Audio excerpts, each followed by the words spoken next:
Why, if it isn't Millie Fitzsimmons.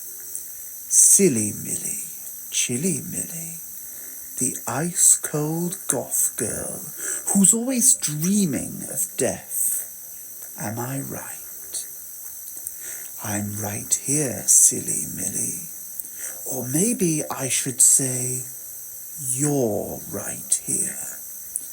You're right inside my belly. In the belly of the beast, I guess you could say. You can just think of me as a friend, your friend till the end. We'll just have to decide if the end is going to be slow or quick. You'll understand very soon, Chilly Millie. You goth girls crack me up, all dressed like professional mourners, so serious all the time, daydreaming about death like he's the lead singer of some boy band, and that when you meet him, it'll be love at first sight. Well, Merry Christmas, Millie. I'm going to make your dreams come true. It's not a question of if, but how. Nonsense.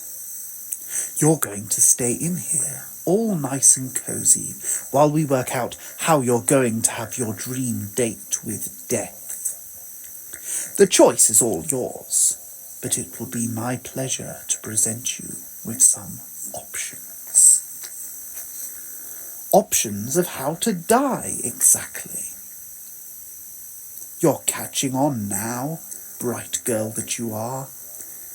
Now, I'd call the first couple of options the lazy choices. They don't require me to do anything, but keep you here and let nature take its course. The advantage of these is that they are easy peasy for me, but not so easy for you. Slow, with lots of suffering. But who knows? That might appeal to your morbid sensibilities. Lots of opportunities for languishing. You like languishing. Dehydration is one option.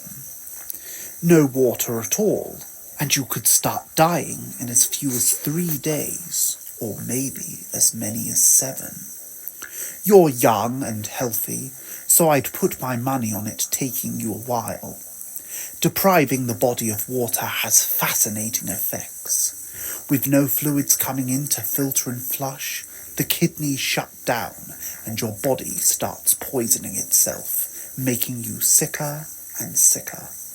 Once those poisons have time to build up, you can suffer total organ failure or a heart attack or stroke. But that's death for you. So glamorous, so romantic. Not at all, my dear. I like you, Millie, and that's why I'm here to make your wishes come true. Like a genie, except you're the one who's trapped in the bottle.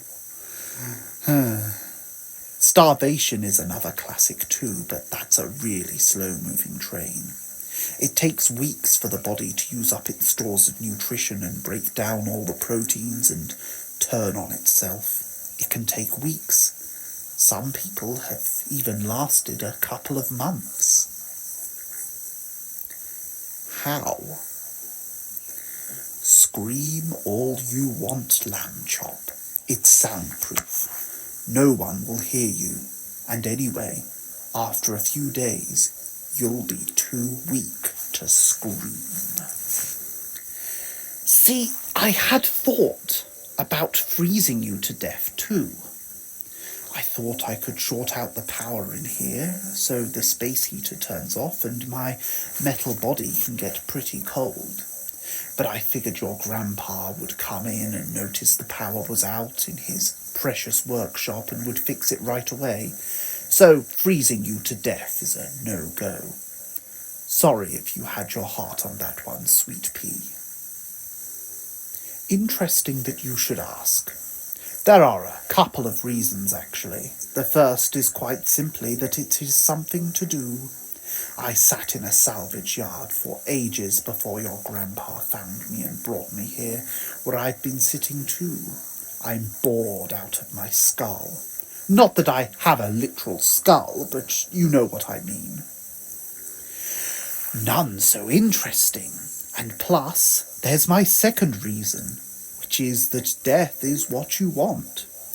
You've been mooning around since you moved here, talking about how you want to die. Well, I like to kill people, and you want to die. It's a mutually beneficial relationship. Like those little birds that pick the parasites off rhinoceroses. The bird gets to eat, and the rhinoceros gets rid of its itchy little bugs. We both get what we want.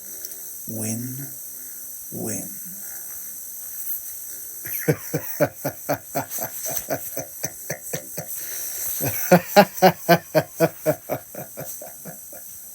Silly Millie.